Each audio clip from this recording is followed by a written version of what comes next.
What are the two parts of an organism's habitat? To meet its needs, a prairie dog must interact with more than just other prairie dogs around it. An organism interacts with both living and non living parts of its habitat. Biotic factors. What living things can you see in the prairie dog's habitat shown in Figure 2?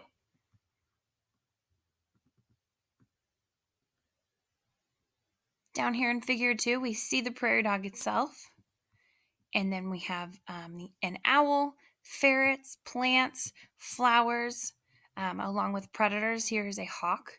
But those are all living things or called biotic factors in a prairie dog's habitat. The parts of a habitat that are living or once living interact with an organism. They're called biotic factors. The plants that provide seeds and berries are biotic factors.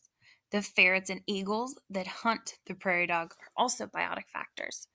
Worms and bacteria are biotic factors that live in the soil under the prairie grass. Prairie dog scat, or poop, owl pellets, and decomposing plant matter are also biotic factors. Abiotic factors. Not all the factors that organisms interact with are living. Abiotic factors are the non living parts of an organism's habitat.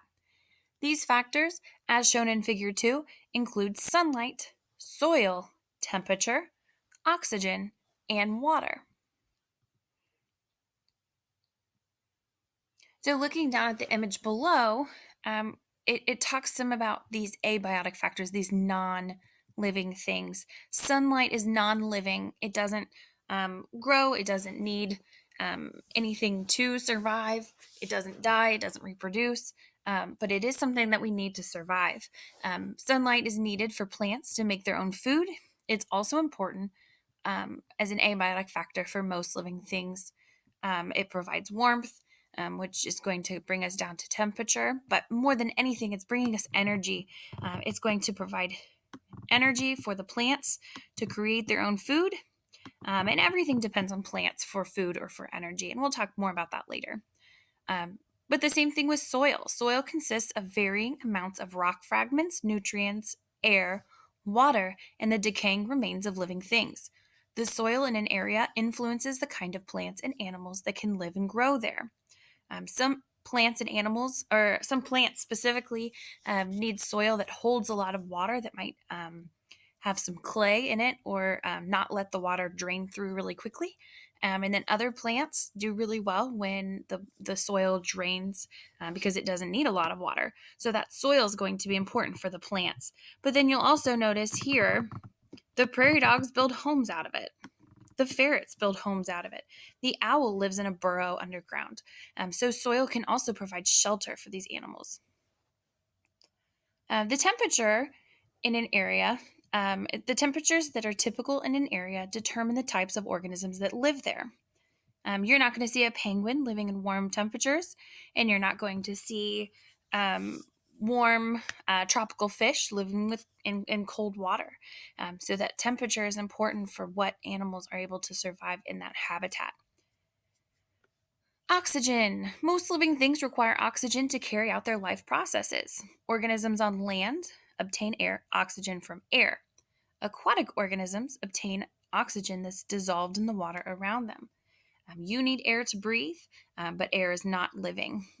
So oxygen is a very important abiotic factor for us. It is not living, but it is required for us to survive. Water. All living things require water to carry out our life processes. Plants and algae need water along with sunlight and carbon dioxide to make their own food. Other living things depend on plants and algae for food. Anything that you eat can be traced back to a plant. Even if you are eating beef, you're eating a cheeseburger, or you're eating a steak for dinner, that beef that you are eating, the cow depends on grasses to eat, to have energy to grow, and those plants depend on water, water, carbon dioxide, and sunlight to make their food. So everything depends on water, sunlight, air, and then those temperatures. So those are very important factors in everybody's habitat.